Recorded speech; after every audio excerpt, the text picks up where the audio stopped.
So, have you noticed the theme of art and music being important in schools? We started with a Ponce chorus, other music from our schools, and now one of our heroes, Grammy Award winner, Melissa Garrow.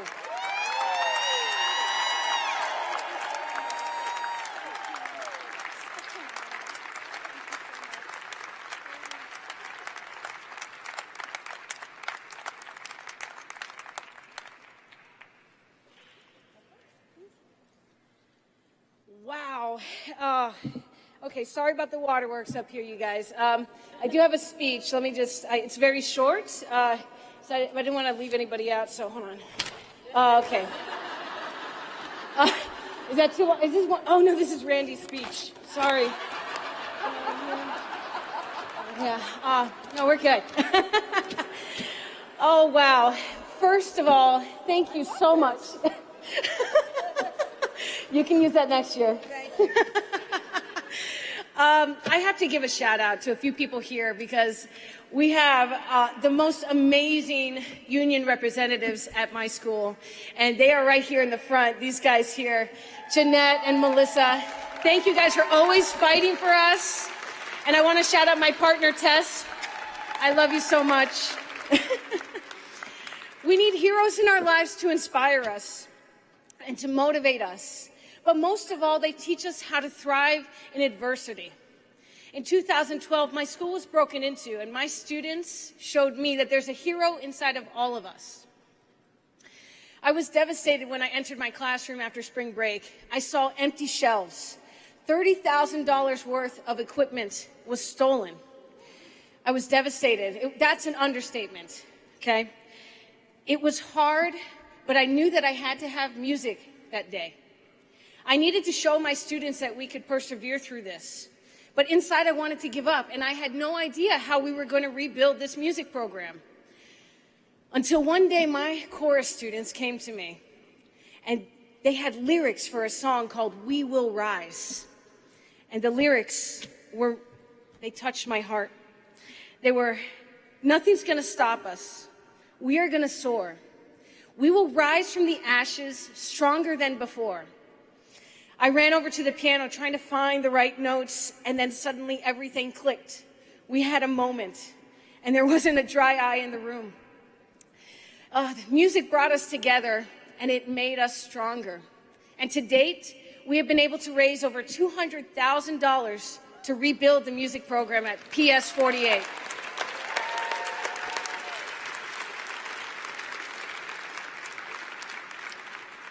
My students are my heroes because they showed me that it doesn't matter how many times you get knocked down. It's that you got to keep getting back up.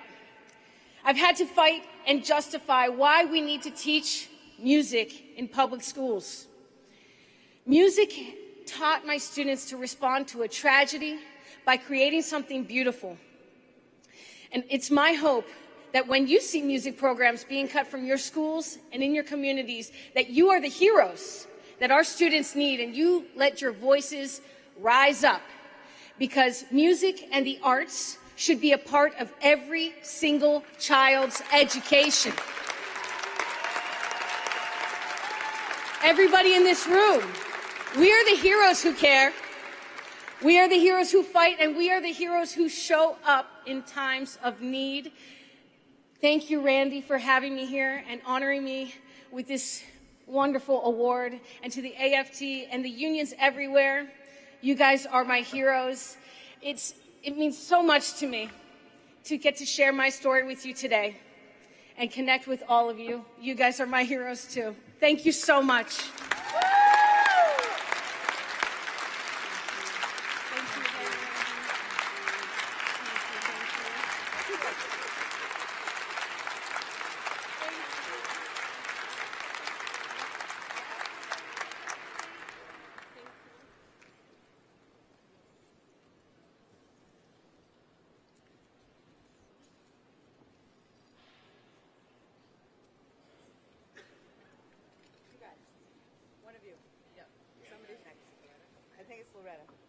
Loretta and Gemma.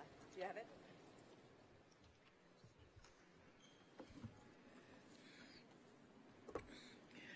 As many of you know, being a local leader can often be an overwhelming job. Just this year, the AFT, the United Federation of Teachers, and the Shinman Institute of Cornell School of Industrial Relations worked together to launch the AFT Cornell Collective Bargaining Institute. You take an intensive person 5 days collective bargaining class. You can take online contract costing courses, and you can also participate in the introductory webinar or negotiations. Let's hear it from Gamma Abels, president of the Morgan Hill Federation of Teachers, was one of the first people to attend the collective bargaining intensive class about what she thinks of the new bargaining and the expanding effort. Ms. Gamba.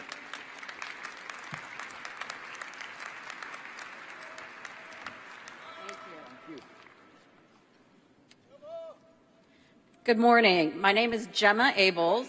I am the president of the Morgan Hill Federation of Teachers. In February, I was able to attend the AFT Cornell Collective Bargaining Institute with one of my members and part of my negotiations team. We were part of a cohort that included teachers, classified workers, nurses, higher ed faculty, and graduate assistants. We all learned how to serve our members better. The experience empowered my team to be confident and prepared for negotiations. At the Institute, one of the most important things we learned was to have ongoing communications with our community and our members to help us succeed at the negotiations table. Our community now relies on Morgan Hill Federation of Teachers for what is really happening in our schools. They come to us when they want the facts, not the spin, and when they want action, not just talk. All the member surveys we do and all the one-on-one conversations we have both at school sites and in our office make our members know that their voices are being heard at the table. At almost every meeting, we start by saying, there are 7 of us, but we are 400 strong. This year, we knew we would have a difficult negotiations. We had won a 9% over two-year raise, and the district then began saying that we were the cause of a budget crisis. But because of the good relations we built with our school board members and the community, they stood with us to say that the raises were provided for the work we actually do in the classroom and to make sure that we retain the members who provide high quality education to every student in Morgan Hill. As negotiations continue, we're using these relationships and our member activists to win important language for our youngest learners as we put full-day transitional kindergarten and kindergarten into our contract. The district does not seem to think that 24 or 26 4-year-olds and 5-year-olds deserve support other than a teacher in their classroom. And we are expanding the healthcare benefits for members with our families. The lessons we learned at the AFT Cornell Collective Bargaining Institute have taught us to care and fight in our contract negotiations, both for small groups, for better education, and for our unit as a whole, by improving salaries and benefits for our members. And we know that these things go hand in hand to make education better and improve education every day in Morgan Hill. I'm thankful for being able to attend the Institute, and I am an AFT activist. Thank you very much.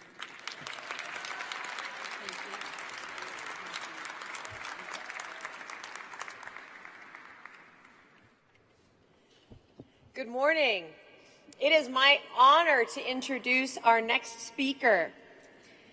New York State Assembly member Kristine Pellegrino stands at the forefront of a wave that is hitting our nation as union members come forward in setting our sights on runs for political office. As a grassroots activist, a longtime elementary school reading teacher, a leader of New York's opt-out movement, a delegate for Bernie Sanders, and an advocate for public education and unionism, Kristine received strong support through union endorsements and community engagement. Kristine took on a contentious campaign in a known Republican stronghold and ultimately reaped great success. Because of her hard work and her strong campaigning, in an upset victory, Kristine won her special election in May of 2017. Please join me in welcoming New York State Democrat Assembly Member Kristine Pellegrino.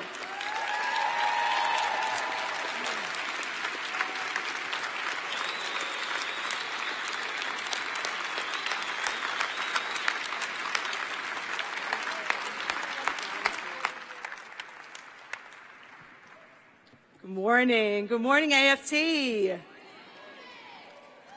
Good morning, sisters and brothers. It is an incredible honor and a great pleasure to be with you here today.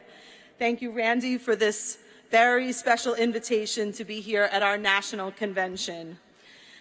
Being a teacher of over 20 years, I greatly appreciate the sacrifices that you're making to travel from near and far to be here to attend this convention.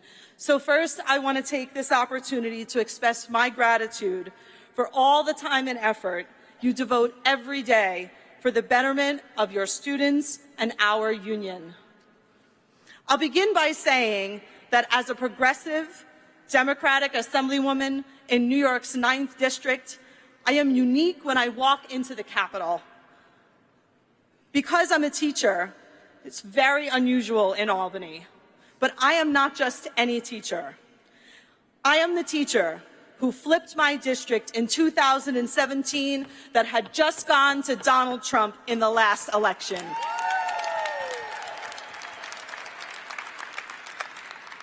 And because of all the help that I got from my NYSUT sisters and brothers across New York State, and the coordination with a coalition of unions and activists, we didn't just win that election, we made history when we flipped that district on its head and won by 40 points.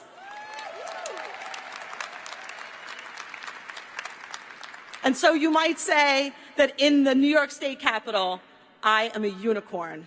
Magic. But in this room, I am not unique at all. I am just like you. A teacher, a woman, a mother, an activist, a unionist. I spent my career reading books with children because I love to see a world open up for children, making connections to their own life, becoming passionate about reading, becoming empowered. I know a little bit about empowerment. I learned from my dad. He taught in New York City in the 1960s, and he went out on strike. He walked the picket line with the great union leader, Al Shanker. And later, he went to teach in Farmingdale, which I now represent. He was anxious about money back then, praying that no one got really sick, because in those days, healthcare wasn't even an employee benefit, let alone a human right. Being on strike is about making big sacrifices for the greater good. And because of the commitment and the tenacity of teachers that stood together with their union, they won their contracts and taught us big lessons. Stand together. Fight hard. Be proud. The fight was hard. Economic justice and social justice did not come without a struggle. It never does. Dad taught me that. And so here we are, decades later, struggling for fully funded public education, which means that children have what they need to learn in clean, safe, comfortable classrooms. And it means that staff and faculty are paid a good wage. Amen. This is not a radical idea. But in West Virginia, though, Senator Lynn Arvon was overheard saying, teachers have to understand that in West Virginia, the free handouts are over.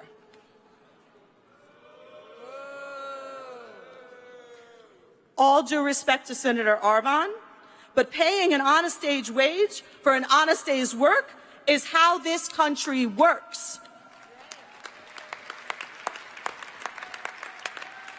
It is how we are built. It is not some free handout. And a child's needs don't know the difference between red states and blue states. Their minds are all alike, thirsting for knowledge. So what Senator Arvon and those like her want is to exploit the dedication that you have for your children and their well-being. They know you care so much and that you will do anything to do what you need to do with what you have. You will get the job done because failing to educate and to care for your students just isn't an option.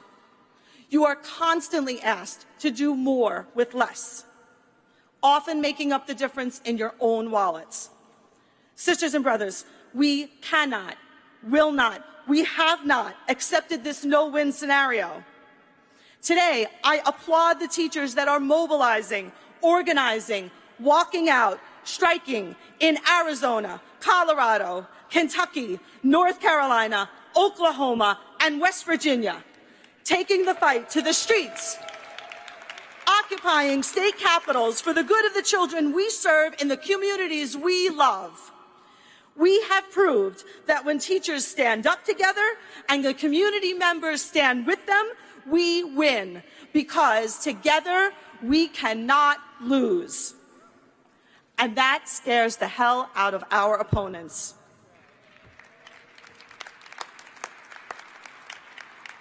Our opponents stacked the Supreme Court with activist judges, overturning a 40-year ruling, trying to make it harder for us to work together, because together we cannot lose.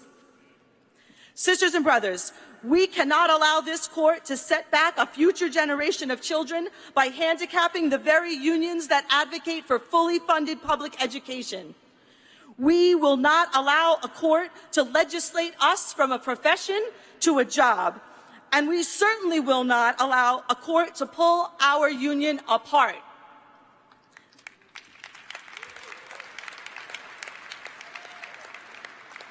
Sisters and brothers, we can't just be the union at work.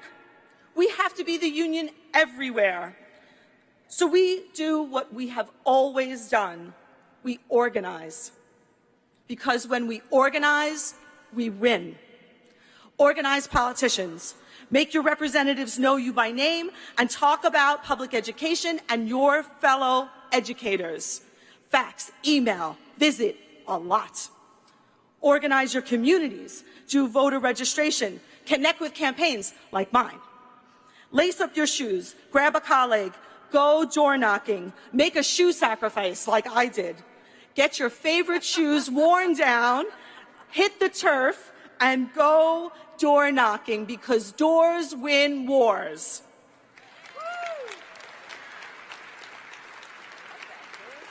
Doors win wars. Organize great candidates. This is so inspiring. Over 300 AFT members are running for office. This is so important. Elected teachers on school boards, in state houses, and even in Congress will directly change this country and its policies for good. And maybe, just maybe, you'll run for office yourself, like I did. Now, I'm fighting for our vision of what our country can really for what our country can be, and proudly representing you in the New York State Assembly. And I want to continue fulfilling my promises to my colleagues and the labor movement for another term. But let's be clear, New York Republicans want their seat back. I have one thing to say to them. I'm not going anywhere. Just as we're not going anywhere. I'm sticking with my union, and I know my union is sticking with me. We made history once, and I know we'll do it again. It's going to take an even greater effort this time, but I know that we'll do it, because when we organize, we win. Sisters and brothers, we've been here before. We've faced down the attacks, and we've all experienced the power of uniting, standing in solidarity, just as my dad did decades ago, standing on the streets of New York City.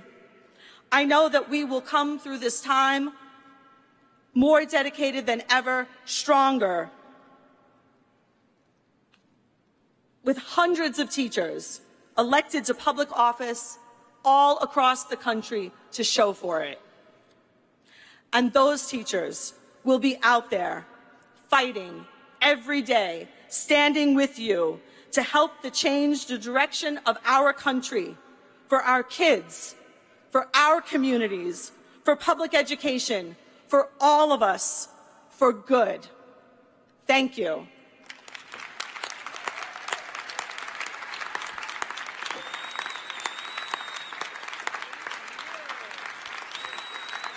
So, over the course of the last few days, Christina, I want you to give your website. Over the course of the last few days, you know, we've had people up on stage. Now, in the past, people who are running for office, in the past, you know, we would not overtly elicit from upstage, but in the aftermath of the Janus decision, there's no distinguishing anymore political from anything else. So there's no reason why we can't anymore. And this is one of the unintended consequences of the Janus decision. And so, you know, just like Johanna Lopez was up here and she gave her website, you know, Kristine, I just asked her for her to give her website. And frankly, on our website now, we will be able to, of all the candidates that were here, we'll be able to give their websites. So in the event people want to donate, they can do it separately and apart from COPE. You should also know that your national union has actually, in the budget that we just did, we are spending every single cent that we were predicted that we would spend on politics a year ago. We have saved enough money that we are going to do that because we care, we fight, we show up, and we vote, and we know that takes resources. So, Kristine, you want to give your website? Absolutely. And then we'll get to the blinking light. You can find me at pellegrino4assembly.com. Say it one more time. Pellegrino, like the water, Pellegrino, 4assembly.com. Thank you so much for your support, Randy. This has been an amazing experience, fighting alongside with you and all of you this year and in the future and beyond. Thank you so much. Thank you. Thank you. So we have actually, there's a blinking light, but we actually, you know, we started our, I'll get to the blink in 1 sec. We started with a reverend who gave us an invocation. And, you know, there has been various different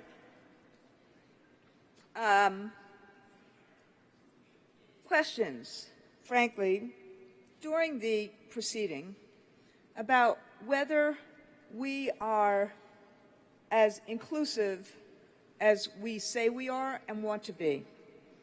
And so I would like to actually, before I take the, I'm going to take mic 7 in a second, I just want you to know that we would normally end our convention with a blessing, but I also know that at 12 o'clock there will be less people in the room than at 9:45. And so I'm going to ask, and then we'll do the other video. I'm going to ask Wasi Mohammed to come up here as I deal with microphone 7. Wasi, just have a seat. Microphone 7. Madam Chair, request a matter of personal privilege. Sure. What is the matter of personal privilege? Thank you. I'm John Kurilla. I'm the president of the North Syracuse Education Association in Central New York, Local 2881. It was Mark Twain who once came to a public event in a speech to the boxers that stated, "Out of the public schools grows the greatness of a nation." This wave that we have today, and we've heard multiple times throughout this delegation, of our teachers and our paraprofessionals and those that we hold in high esteem are taking office. Truly, the message that Twain gave in the late 1800s was based on pulling money from public schools in Russia for war. And where we are today, looking at the greatness of the public schools and our people coming forward to reclaim what is ours. Kristine Pellegrino, I'm a Central New Yorker out of North Syracuse, New York, and I was on phone banks, and I was on phone calls, and I was chasing people down for you. And I'm here today for one of my brothers, John Mannion, who is running for New York State Senate, could not be here today.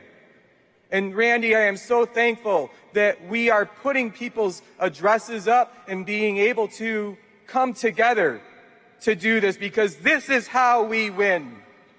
And delegation, I will tell you, whether I come from a small place in Central New York or I am a major local in UFT or Local 1, when we come together, we win. And I want to thank you for your time. And wait, just put that up one more time so that people see it. Because look, as I said on Friday, it does seem like Friday was so long ago, but as I said on Friday, John Mannion's seat, a teacher, will be the difference between whether we win working families, win control of the New York State Senate or not. And that is who John is talking about, John Mannion.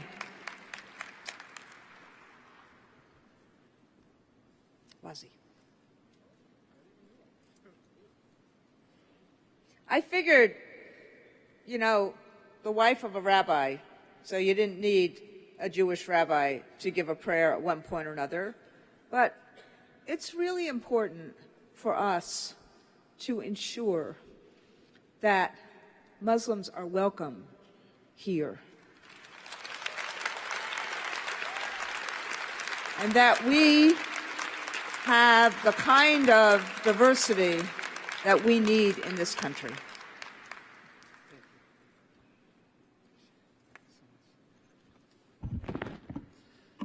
Assalamu alaikum, everybody. May peace and blessings be upon you. Can everybody hear me today? All right. If you've been here for a couple days, I'm going to be the least interesting speaker you've had, okay? So a couple minutes, just stay awake for that long and we're all good, okay? I'm especially excited to be here today because I love being surrounded by blessed people, you know? And how I am sure that everybody in this room is blessed, because in Islam we have the concept of sadaqah jariyah, which is this ongoing charity.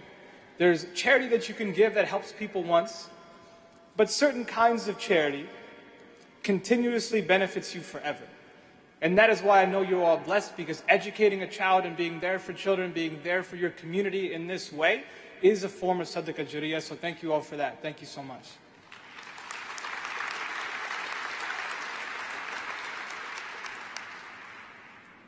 And the reason I know, especially no matter what job you currently hold, that all of you can have such an impact is that I'm 25, and I grew up in central Pennsylvania. I don't know if anybody's from like Enola area, probably not, it's small. And growing up there, most of my life was post 9/11.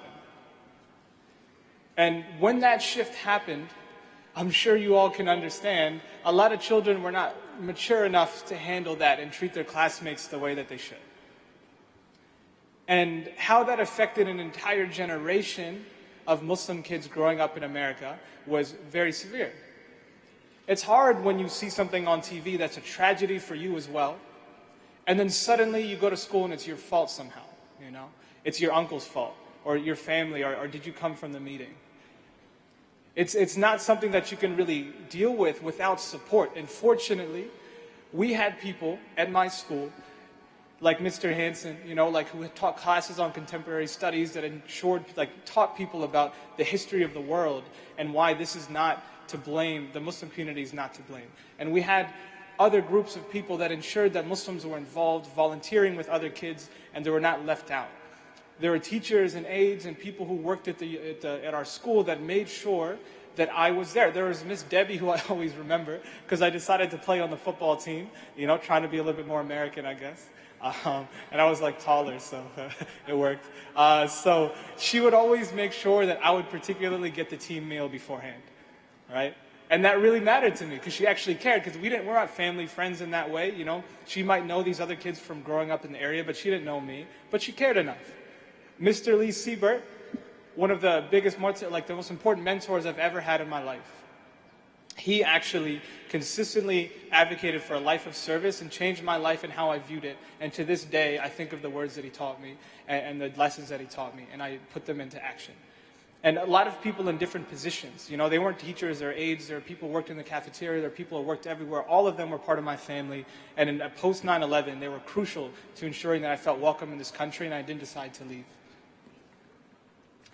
And any sweetness that's left in my heart or in the fruit that they created is because of the sweetness that they showed me at that time.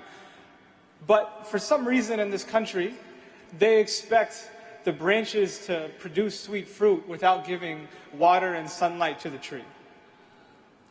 They expect the tributaries to run deep, but they don't want rain to come and fill the river. It's shocking, and it doesn't make sense. And what I am inspired by today, because in order for the next generation, the fruit to be produced, we need to have that water. And I see, if you have a redwood, is 1 drop of rain enough for it? Is 2 drops of rain enough for it? Is 3? You need hundreds, you need thousands. That's why y'all are so important, because you're organized. In order for the fruit of the next generation to be created, you have to ensure that the tree is healthy.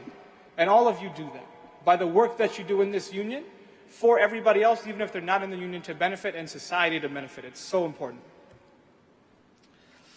And I think a lot of people don't get it. When you all struggle for publicly funded education, when you all struggle for collective bargaining, what you are bargaining for, and what I try to explain to people, is not more money in your pockets. It's not for a couple dollars and cents. It's not in a selfish way. It's honestly for the future of this nation. That's what's on the bargaining table.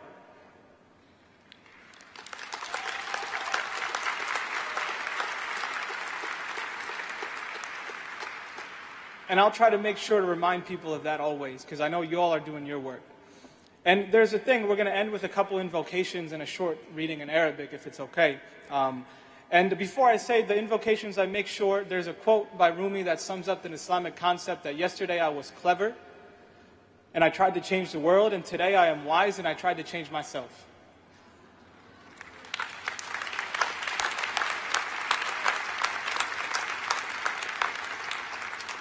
So I try to make sure that all invocations and prayers is about building ourselves up so that we do not curse the barrier, but we ask for the strength to overcome it, okay? So what I'm going to need y'all to do is after I say one and take a pause, if y'all can yell Ameen. All right? Let's practice. Ameen. Hey, perfect. Okay. May Allah give us the strength to demand that the rain and the light that is being withheld from us come to us as soon as possible. May Allah prevent the rotten apples of today from affecting the fruit of tomorrow.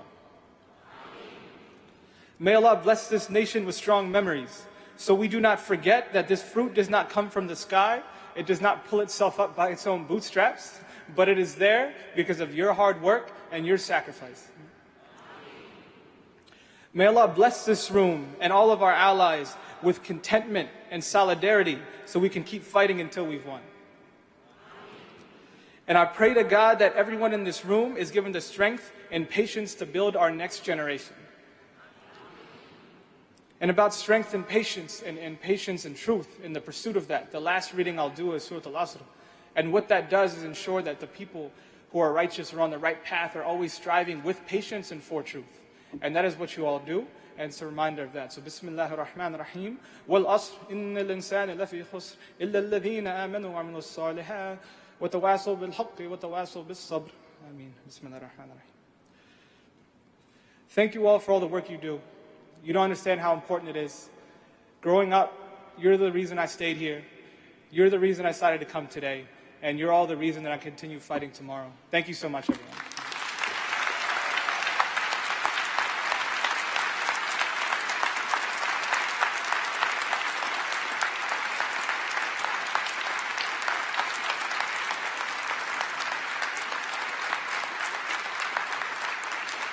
So, as we just get organized for business, we'll have a roll-in video, and I'm asking the Higher Education Committee to come up.